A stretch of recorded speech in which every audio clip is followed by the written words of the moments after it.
is much less, as I showed. So there was more hypoperfused area compared to conventional RDS. And in conventional, we give people, we recruit, there is blood, and we improve. Here, probably we have difficult to recruit because it's fibrotic, and we have, however, less blood. Why we have less blood? I think that we have less blood because we have probably some thrombosis. I showed you that we found a correlation between hypoperfused area and dimer. This is interesting.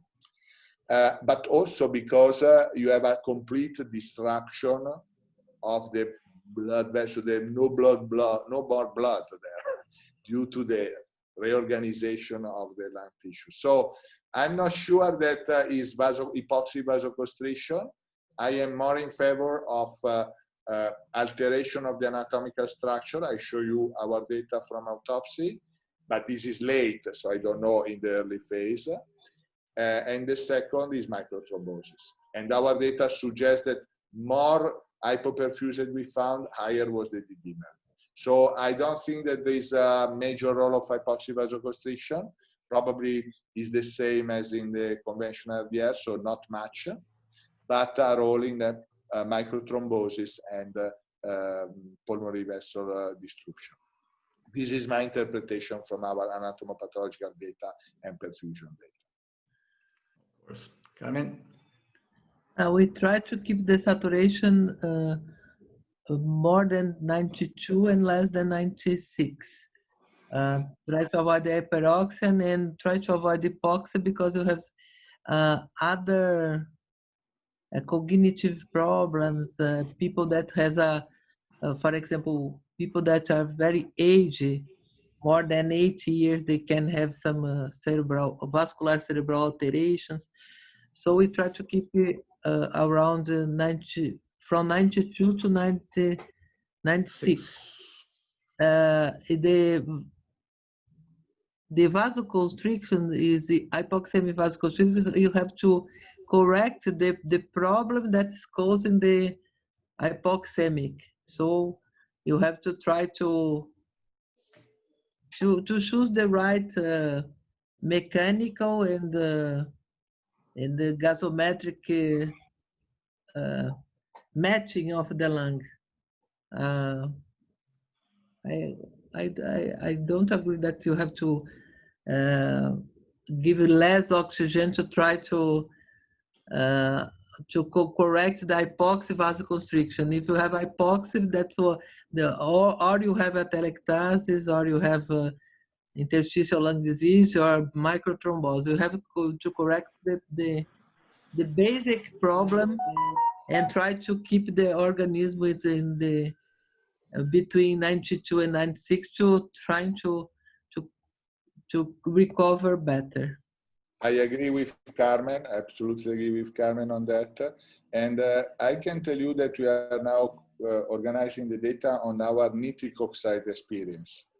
The nitric oxide experience was, of course, we had only 3 machines, and you can imagine we treated almost 150 patients, so it was impossible to, we tested that when we had the possibility to have the machine available. But in our patient, we tested at least 25 patients with nitric oxide.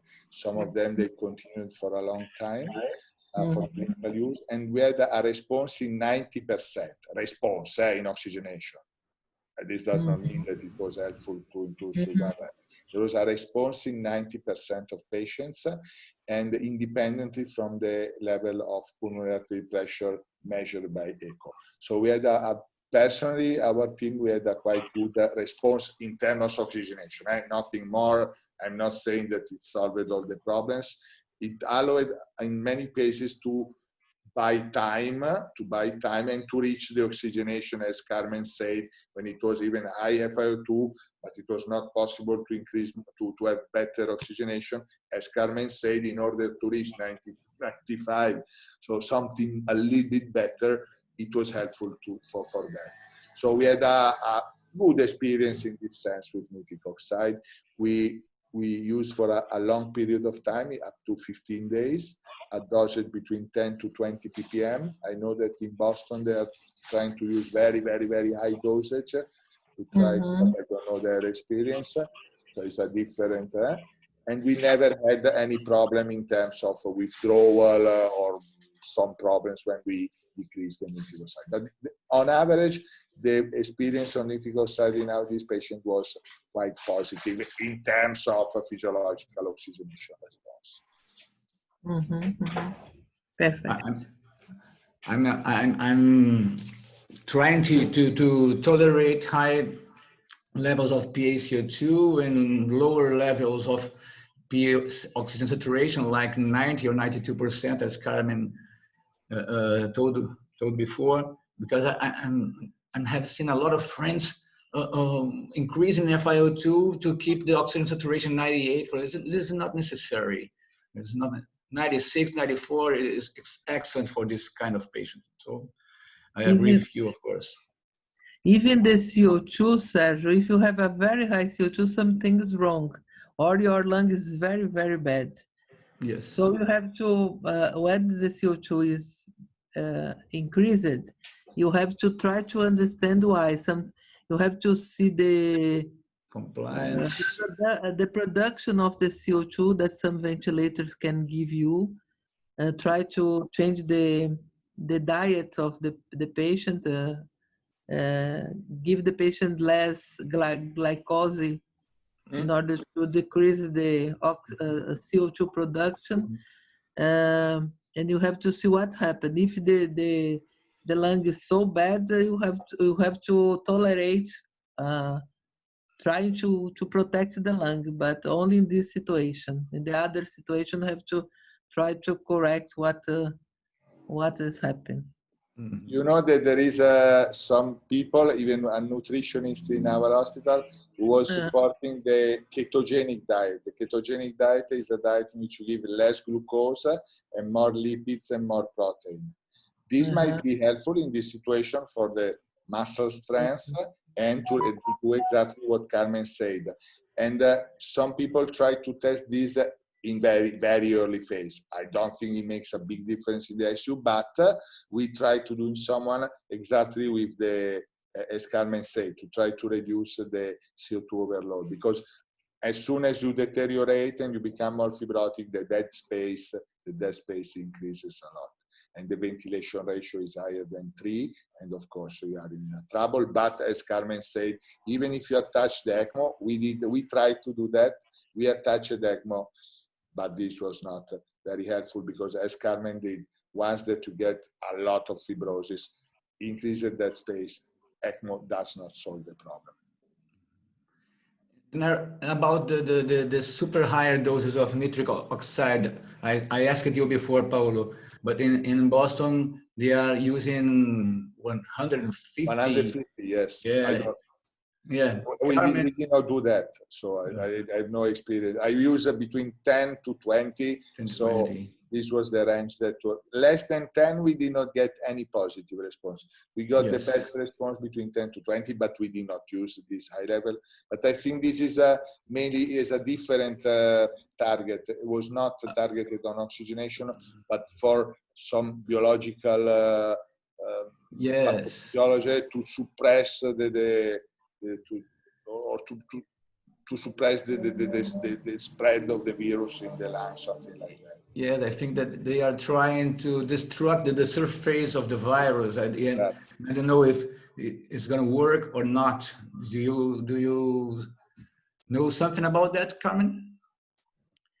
I don't have experience with higher doses than 20 million, but I think this kind of thing you have to do experimentally, trying animals and then in the humans, because we don't know if you can have collateral effects or other things.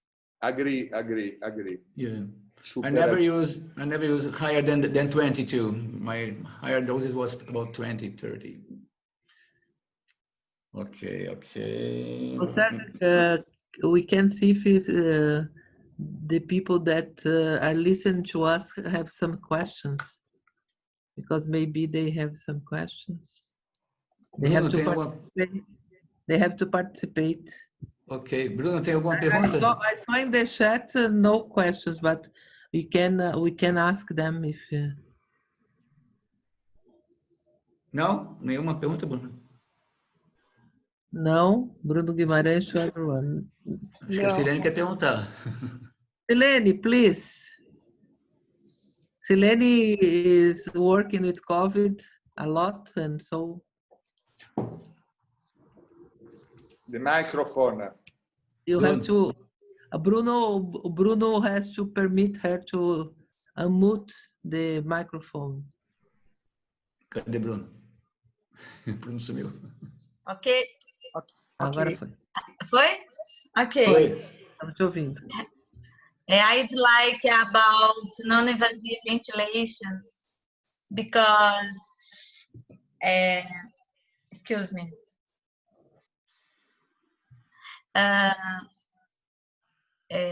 Many patients stay a long time on the non-invasive ventilation or high flow. Okay, I would like about the esforce. I don't know esforce in English, but respiratory efforts, né? Respiratory efforts. Okay. The early intubation I would like is better solution, but don't happen is the people prolong this time because the equipment, the people are up and know a lot of. And I would like about this. The question is, understand? Yes. The question is how many hours we can tolerate the non-invasive before intubation? Yes, 30, if there is any evidence that if you intubate early, you can improve the patient's prognosis, or I don't know if you have this answer for you, Silene. As a physiotherapist, I agree with Silene. I have observed a lot of patients live 2 hours, 3 hours in no invasive ventilation. So the good option is 30 minutes in non-invasive ventilation. If the patient improve his oxygenation, okay. If the patient do not improve his oxygenation, do not insist, the effort is so high, the muscles are so overloaded.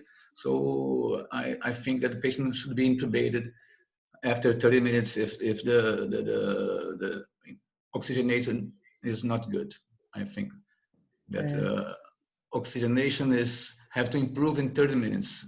On the other hand, in other situation, I don't like to insist in non-invasive ventilation.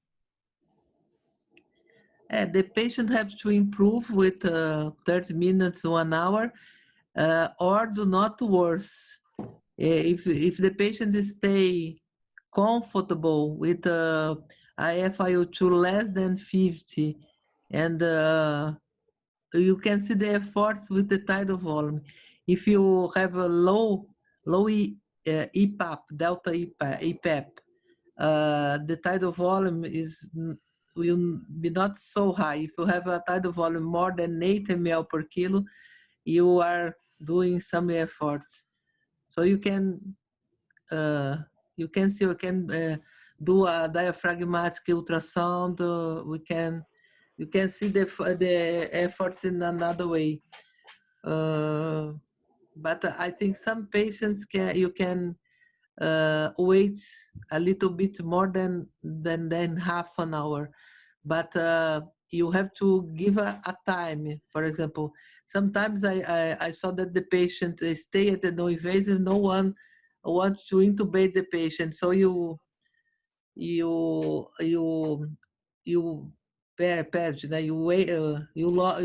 the time, the right time to intubate. That's I think the main problem of the non-invasive, to lose the right time to intubate the patient. But sometimes I think you can give more than 1 hour to the patient. I don't know if this word has in English, accustomated or se acertar, né? Em português é se acertar with the no-invasive ventilation. The people that is no-invasive to trying to, I don't know, accustomated, I don't know if it's, if this word has in English, but to improve and to be okay. Respiratory pattern. To improve the respiratory pattern and tolerate more the non-invasive ventilation. Se alguém quiser fazer alguma pergunta em português, eu posso tentar traduzir para o Pelosi. If you want, Pelosi, I said that if you want, someone can do a question in Portuguese, I can try to translate for you. José Aires quer.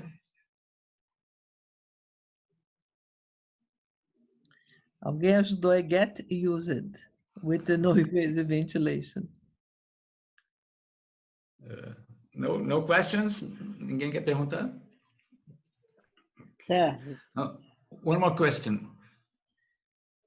Eu acho que a Silene podia falar alguma coisa para a gente. Silene can tell us something about the professionals that are working with these patients. Como que está a situação? The situation of the people, the healthcare workers with these patients. Como é que você está sentindo? Você que está aí no front. Pode falar em português, Silene, se quiser. Ok, aí eu prefiro. Então, a gente que está na linha de frente, a gente está enfrentando muita dificuldade com relação... Estamos ventilando baseado nos fenótipos. Eu acho que isso é muito promissor. Eu acho que a intubação precoce não está acontecendo. E isso eu acho muito ruim. E com relação, o que a gente está tendo muita dificuldade no Brasil é a ventilação na obesidade mórbida. Então, a gente tem ventilado pacientes com um índice de massa corpórea maior do que 35. Temos pronados esses pacientes e é muito difícil, a gente não sabe o quanto, poucos têm resposta. E aí eu queria discutir um pouquinho sobre esse grupo de paciente que entra no grupo low. Não podemos recrutar. No entanto, ele tem uma obesidade mórbida, que pode ser que ele tenha se transformado no high. Então, eu queria discutir um pouquinho esse grupo que tem muita obesidade mórbida, principalmente quando a classe social é mais baixa e a média de comorbidades, ela gira em torno de 6 comorbidades.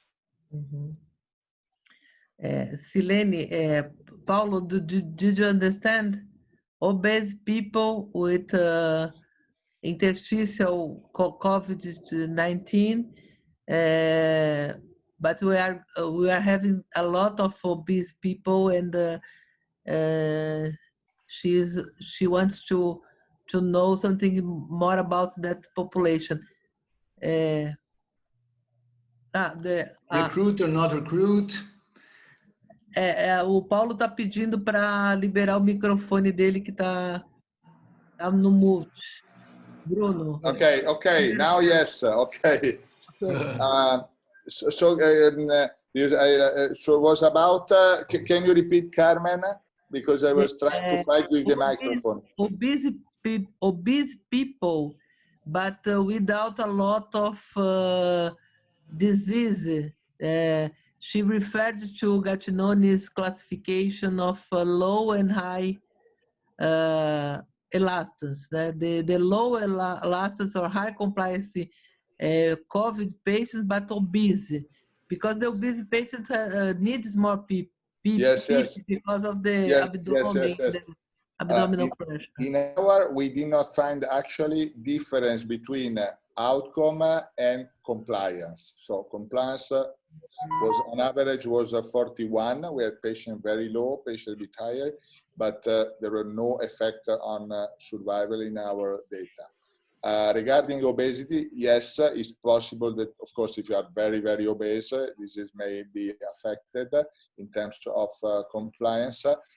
We want to look at all. We did almost 130 CT scan baseline and with people. So we want now then to look at the BMI. However, I can. So I have no data from our. If I can tell you my clinical impression, and we did not use a higher level for more obese or less obese. So more or less they were between 10 to 15 independently from the weight. I can tell you that we have never had a very, very big obese. So obese, I mean, is 30, 32, 33 BMI, 35 BMI maximum. So not morbid obesity. I've never seen a morbid obesity in our for COVID-19. We had overweight and mild obesity. But I can tell you, I don't remember patients more obese that we use, I don't know, 18 or 20, and less obese we use 10. So I think that in the range of obesity that we got in the ICU, this was not particularly relevant. That's why I don't agree with this issue, higher compliance, lower compliance, because in our data, they were not, we only found a correlation between compliance and poorly aerated tissue. This is interesting. This is different from conventional RDS that, you know, was correlated to normally aerated tissue, no? With the baby lung. Here we found with the poorly aerated tissue. So means that it depends on how much gray zones, COVID gray zones we have, but not from athlete of poorly aerated or aerated. So the interpretation of compliance, I think, is a little bit different compared to the conventional RDS. But I would not say that more obese patients, they require higher PIP in this condition. But again, we had not BMI higher than 35. So it's possible that you have higher than 35, you need a little bit more PIP. But we had no patient for that. There is another question of Ana Carolina asking for how many days we keep the patient on non-invasive ventilation. If the patient improve, we are trying to alternate the non-invasive with high flow or oxygen. If the patient after 24 hours you can't alternate, this patient, I think, have to be intubated and mechanically ventilated, because after 24 hours you have to alternate the patient to oxygen. If you can't, I think you have to ask the team of the physicians, the physiotherapists, trying to intubate and mechanically ventilate this patient. Otherwise, you can alternate and trying to weaning the patient from the oxygen. You have to be successful. If you can't decrease the oxygen levels, you have to. I think you have to intubate this patient. Agree. So I agree with Carmen. I think you can see more in detail the flow chart that we used, that of course is open for discussion, but more or less was that.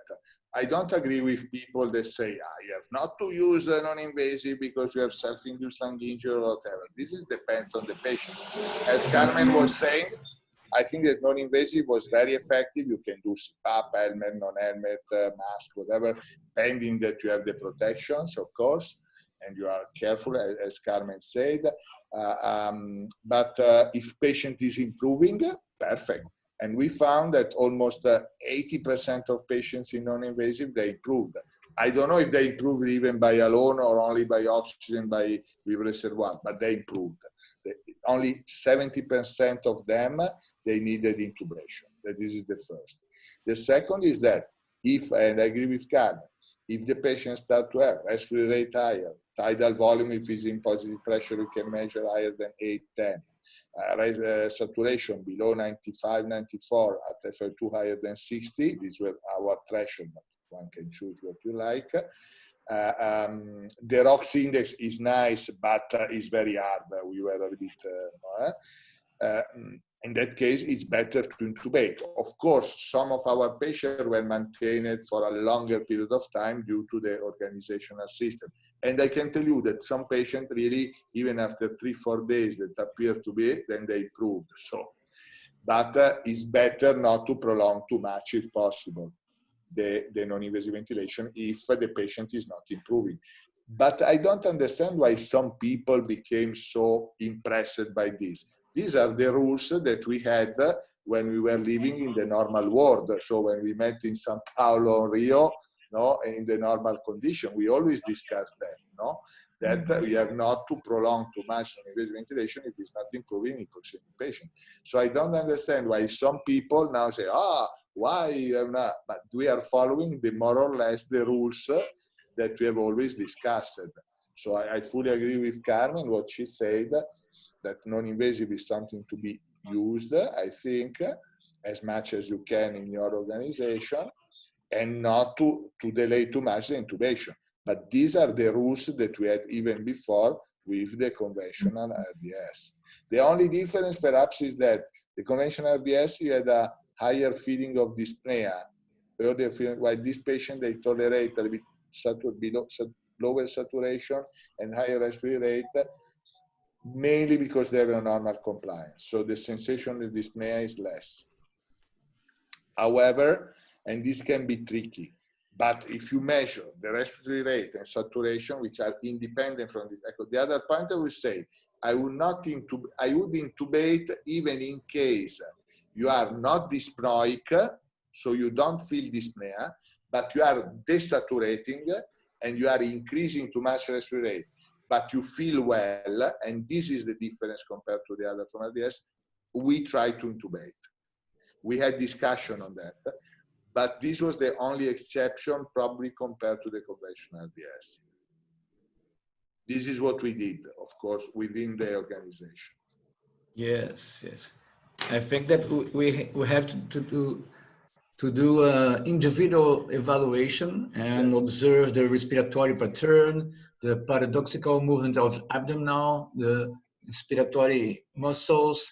So we have to observe each patient and try to observe this response. The patient have a good response, okay, continue. I like very much this. What we did was that every day we had people at the beginning, even myself personally, then we had so many patients, it was impossible. But we have a task force of our colleagues going around in the infectious disease and in an area where we put all these patients, very big one, checking and looking, okay, this patient is going to be bad, this patient is improving. Exactly, individual evaluation. This is, I think, is important. And I think that in those centers that they had very high mortality, I've seen also data from New York, even in UK, they have 70% mortality. Because, I don't know, but I think this is crucial. We talked today about intensive care, but then we have very important outside the intensive care, the right evaluation of the patient. Because if you intubate too late, then the efforts that you can do in intensive care are very important. How you manage, that's why I think this should be managed more outside the ICU. Of course, we are working in the ICU. Outside the hospital and outside the ICU. That's the place where you win against COVID-19. Ok, agree. Bruno, acho que quer fazer uma pergunta, Bruno?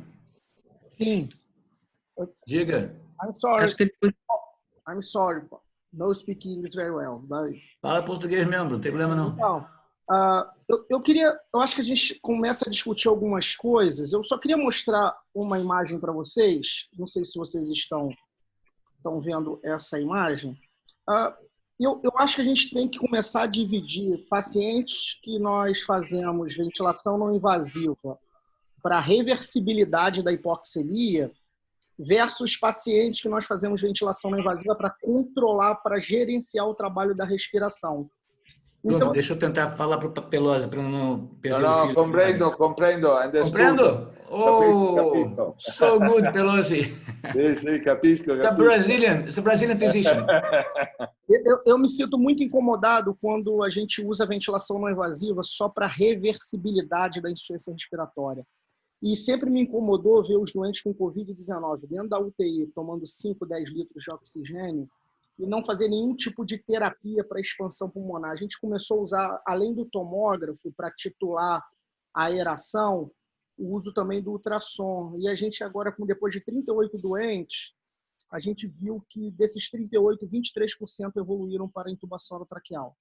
Eu não sei se não tivessem feito VNI, o que aconteceria, porque nós não tivemos um grupo controle. Mas a pergunta, eu acho que está por trás é, será que a gente poderia usar ventilação não invasiva em indivíduos com frequência respiratória maior que 25 incursões por minuto, sem dispneia, com dependência de oxigênio como uma terapia, como um protocolo para evitar que o doente entre em fadiga? Eu queria saber da opinião de vocês, Sérgio, Paolo, professora Carmen. VNI preventiva. Perfeitamente em doentes com Covid-19. Qual a opinião de vocês em relação a fazer antes da insuficiência respiratória? Não deixar a insuficiência respiratória chegar nesses indivíduos. Olha, eu pessoalmente eu tive o Covid, eu tive falta de ar. Eu acho que tem a hipoxemia e tem a fadiga. É uma doença muito diferente. Tá entendendo, Paulo? Yes, yes.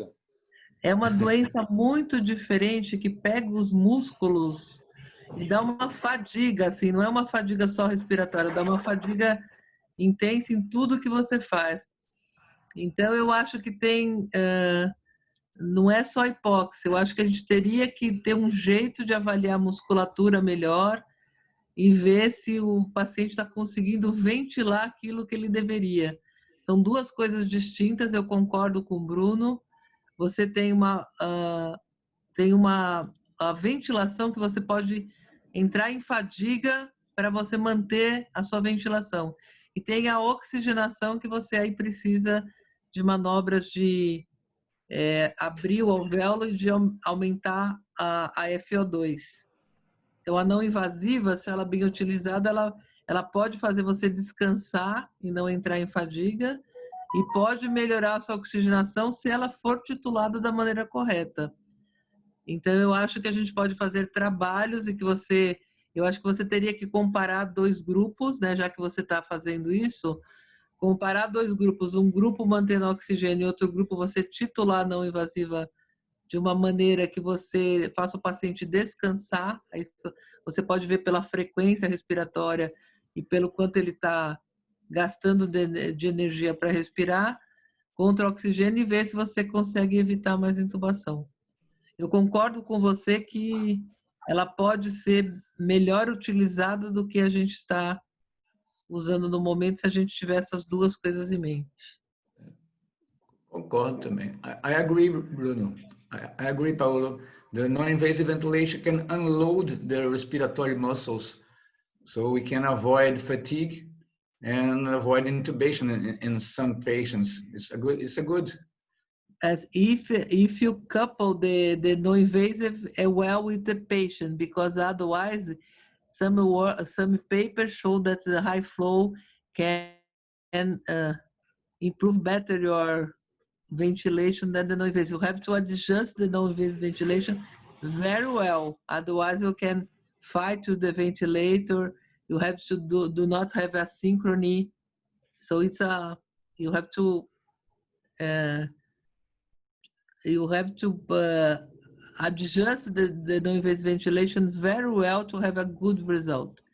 Maybe with the impedance or ultrasound, the diaphragmatic ultrasound can improve the adjustment of non-invasive or high flow. Bruno, if you have a ventilator with P 0.1, I think there's a good idea to measure the P 0.1. Mas é isso que está... E a gente também está usando o DTF para medir a diminuição do trabalho muscular com ultrassom. Então, o ultrassom a gente está usando de duas formas. Uma para avaliar o DTF, para ver se há uma carga de trabalho diminuída com o uso da ventilação não invasiva. E a gente está vendo a atenuação ou a diminuição das linhas D para titular a pressão positiva. Porque com o tomógrafo, a gente tinha muita interferência, a gente tinha muito ruído na informação. Então, o tomógrafo foi sendo perdido ao longo do tempo e a gente acabou entrando com o ultrassom. E, como a senhora falou, professora, a gente não tem um grupo controle, então a gente não sabe se aqueles indivíduos que não fizeram ventilação não invasiva, qual seria o resultado. E como a gente tem quarto com pressão negativa, tem todo o equipamento, tem pessoal, a gente achou, do ponto de vista institucional, que não seria deixar o doente chegar ao seu destino final só esperando caso acontecesse o desfecho desfavorável. A senhora tem uma ideia, a gente nunca usou, por exemplo, ventilação não invasiva em doente com Covid-19 com insuficiência respiratória. O protocolo da instituição é evoluir para intubação traqueal. Now, this is a very good mentality. We have to detect the people that will deteriorate, this 15% that you have this respiratory quadro, no? This respiratory distress, and you have to do things that improve the prognosis early. I think so. And the patients always ask the doctors, I will be waiting until I worse. There is nothing to do to avoid this evolution. I think it's the next step for the physicians and the researchers to detect these patients early and try to do things to avoid the intubation and invasive mechanical ventilation.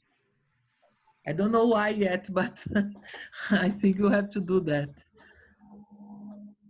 Because 15% will have this respiratory distress. Who are these people?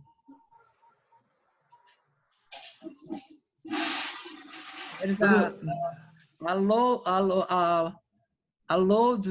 load virus, the high load virus, your defense that is the response of your defense, your immunity, the effect of immunity. What's the problem? What's the problem? Bruno, do you have observed? Você está observando grandes mudanças na DTF em poucas horas? Tem alguns detalhes que eu venho observando. Esses doentes vêm precisando de pouca pressão de suporte, muito mais de EPAP, e a taxa de trabalho está ficando entre 30% e 40% do DTF. É inacreditável um indivíduo que está 60%, 70% como reduz. Eu não sei se a redução é pelo conforto do ajuste da pressão de suporte ou é pelo VT que aumenta e lava CO2 e inibe o centro respiratório. E quando a gente joga o ultrassom em modo de avaliar a aeração, esses indivíduos, principalmente mais obesos, estão precisando de PIPs que estão chegando em torno de 13 centímetros de água com ventilação não invasiva. E estão melhorando bastante o ponto de vista de medida de aeração depois que a gente começou a usar o ultrassom. Porque o que eu estava percebendo é que os doentes estavam fazendo ventilação não invasiva e não fazia mudança nem de raio-x, nem de diminuição do trabalho. Só ficava bem durante o período da VNI, né? E depois que a gente começou a titular usando o ultrassom para ver o DTF e usando para ver a imagem de linha B, deu uma atenuada em relação à diminuição do esforço e melhora também da imagem radiográfica. Mas, como eu digo, a gente não tem um grupo controle, né? Há uma ideia de se começar essa semana que vem um trabalho aqui no Rio de Janeiro tendo grupo controle e grupo intervenção. Mas eu não sei realmente qual seria o desfecho, mas eu sempre respondo da mesma forma. Eu não queria pagar para ver. Eu não paguei para ver. Então, a gente usou muito mais como técnica de fisioterapia do que não usar absolutamente nada. Esperar o indivíduo ficar na UTI ou fazer a deteriorização do sistema respiratório ou não. Então, como a gente não tinha certeza se a gente estava fazendo um mal para o indivíduo, a gente tentou fazer monitorização de tudo quanto é forma. Dosagem de interleucina, dosagem de dedímetro, botar tomografia por impedância elétrica, ultrassom, para ver se a gente achava alguma coisa que desse uma bússola, pelo menos, na conduta desses indivíduos. E a nossa letalidade de pacientes ventilados não é tão grande assim. A gente tem uma letalidade de 35%, de mais ou menos uns 38 pacientes. Então, ventilados. Bom, ótimo. Na terça-feira foi um dia bem bacana lá na instituição. Nós estubamos 4 pacientes e desmamamos 2 no mesmo dia. Então, tá bem bacaninha. Vamos ver se a gente consegue mostrar esses dados aí em breve para vocês, para todo mundo ter acesso e tentar melhorar ainda mais o atendimento para esses doentes. Ótimo. Ok. Tem 2h30 de live. O que vocês acham? Acho que é melhor já agradecer a todos pela presença. E até uma nova oportunidade. Muito obrigado, Carmen. Muito obrigado, Bruno. Thank you very much, Paolo. Do you want to say something, Paolo? Libera o microfone do Paolo. Do you want to say something, Paolo? Yes. Now it's open. I love really this discussion. I think I learned a lot. I hope that the others enjoy. And I think was a fantastic 2 hours together to exchange new ideas about COVID-19. Okay. I hope that is disappearing in Italy, hopefully, and I hope soon in Brazil. But I think we are learning a lot. So I enjoyed very much, and please set up for a new one in 10-15 days. Okay. As a tradition now. Grazie, Paolo. Thank you very much. Ciao. Bye-bye. Tchau. Bye-bye. Valeu, Bruno. Obrigado. Tchau. Tchau, Carmen. Beijo. Tchau, beijo. Até mais. Tchau. Tchau.